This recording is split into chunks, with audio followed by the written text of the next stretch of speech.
And అందరికీ ఇక్కడైతే వీళ్ళంతా పిన్ని అత్త అక్క వాళ్ళందరూ అవుతారండి. ఈవిడేమో మా చిన్న అత్త, ఈవిడేమో అక్క అవుతుంది, ఈవిడ కూడా అక్క అవుతుంది, చిన్నమ్మ అవుతుంది. ఇక్కడేమో వీళ్ళంతా స్నాక్స్ అన్నీ తింటున్నారు. ఐస్ క్రీమ్ తిందాం రా అని పిలిచారు. నేనేం వద్దని చెప్పి ఒక జ్యూస్ అయితే తీసుకున్నాను, తాగుదాం ఎలా ఉందో టేస్ట్ చేద్దామని చెప్పేసి.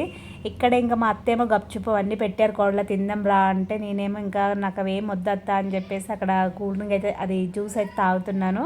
మా అత్త ఐస్ క్రీమ్ తింటుంది, ఇంకేమో గప్చుప్ బాగుందంట దా టేస్ట్ చేద్దామని చెప్పేసి తీసుకొని వెళ్ళింది. ఇక్కడేమో ఇంకొక అక్క నాకు ఫస్ట్ నుంచే తెలుసు తను, కానీ ఇక్కడికి వచ్చాక నన్ను మర్చిపోయాను తనను గుర్తుపట్టడం. తను ఇప్పుడు గుర్తుపట్టిందండి. ఇక్కడ ఇగోండి మా అత్తేమో గప్చుప్ తిన్నాక తీసుకొచ్చింది. ఇంతలో పెళ్లి కొడుకు వాళ్ళు రాగానే ఇంకా అత్త రా అత్త అనగానే పాపం ఒకటే నోట్లో పెట్టుకొని నేనైతే తీసుకొని వెళ్ళిపోయాను, ఆనంద్ వాళ్ళు వచ్చేసారని చెప్పేసి. ఇంకా తనేం మళ్ళీ వచ్చాక తిందాంలే అని అనింది. ఇంకా అక్కడికి వెళ్ళాక హడావుడి అయిపోయింది. ఇంకేమో ఇక్కడ జీలకర్ర బెల్లం కలుపుతున్నానండి, అది చేయితోనే కలిపేశాను. ఇక్కడేమో మామయ్య చూడండి ఎలా కూర్చున్నారో, ఎంత చక్కగా ఉంటారండి.